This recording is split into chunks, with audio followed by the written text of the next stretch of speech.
know it. Yeah. You know Has it ever? Well, I've had a few hair-raising experiences, if you'll pardon the expression.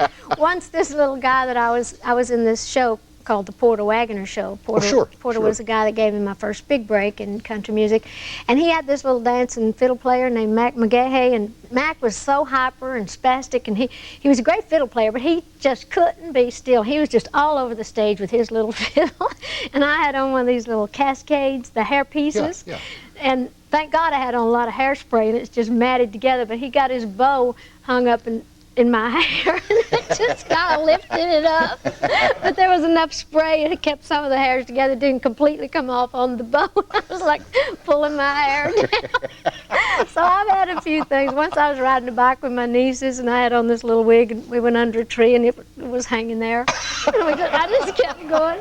They thought it was the funniest thing in the world. Of course, they see me with it and without it, but it's just so funny, my hair hanging on a bush. Yeah. We just went back and got it. We just rode back by and jumped under it.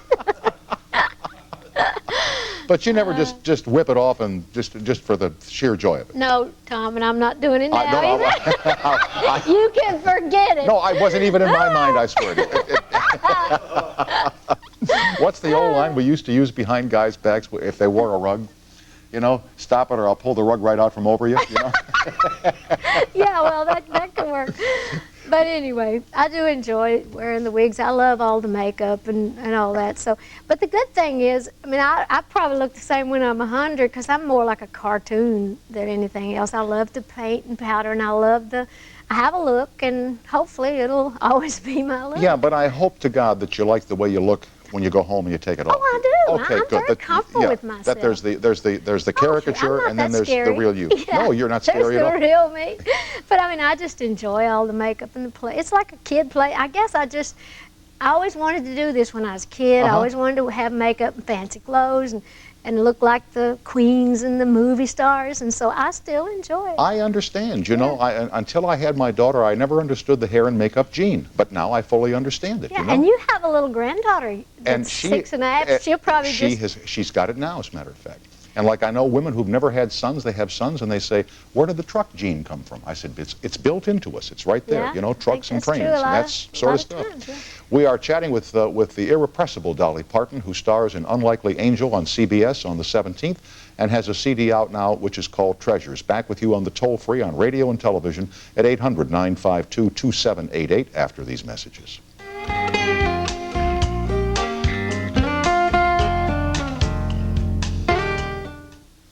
With Dolly Parton, here's our pal Pat on the toll-free in West Palm Beach, Florida. Hello. Hi. Hi, Pat. How you doing, Dolly? Well, I'm just fine. How are you? I'm great. I've got 9 kids, so don't be worried about not having kids. You want to give me some of yours? Oh, gladly. Okay. I want to ask you, you've worked with quite a few really handsome guys. Who was your favorite? Well, I loved them all for different reasons, but I was just telling Tom when we were off the air, we have a mutual friend, James Woods. I said, he's definitely the best kisser. Everybody always wants to know who's the best kisser because you get to kiss all these great-looking guys. So he was a great guy, but I really enjoyed working with all of them. I find something great about everybody, or I try to. Is it hard to get in the mood to kiss a man that you really don't know while the cameras are rolling? Like, I love the picture you did with Jimmy Woods. Straight Talk, was it called? Where you played the radio advisor, so to speak. Yeah. And he played the newspaper man, but Yeah. it's awkward. And I think that's one of the reasons I enjoyed kissing him in that movie, because he made me comfortable. Because I'm not a real actress, and I've never had lessons, and I don't know where to stand, and I'm always so self-conscious when it comes to that kind of stuff. But I felt like I was really kissing him. It wasn't like really in a movie like it is with something like, I know when I did Best Little Whorehouse in Texas, I worked with Burt Reynolds. Oh, yeah. And Burt wore a mustache, and he had it blackened with that stuff, and we did that big crying scene, I Will Always Love You, when we left. And so Burt kissed me, and when they pulled back, my face was just as black as tar. As if you Where had he been. had kissed me, I looked like I'd been sucking a sow. You know, it was like just a little dirty face, like a little pig's face. but I really don't want to go there, I'll say. Oh, that's all right. You don't have to go there. I done been. I can save you that trip. Okay. I'll tell you, I wouldn't mind kissing Burt Reynolds. You wouldn't? No, Are you a ma'am. girl?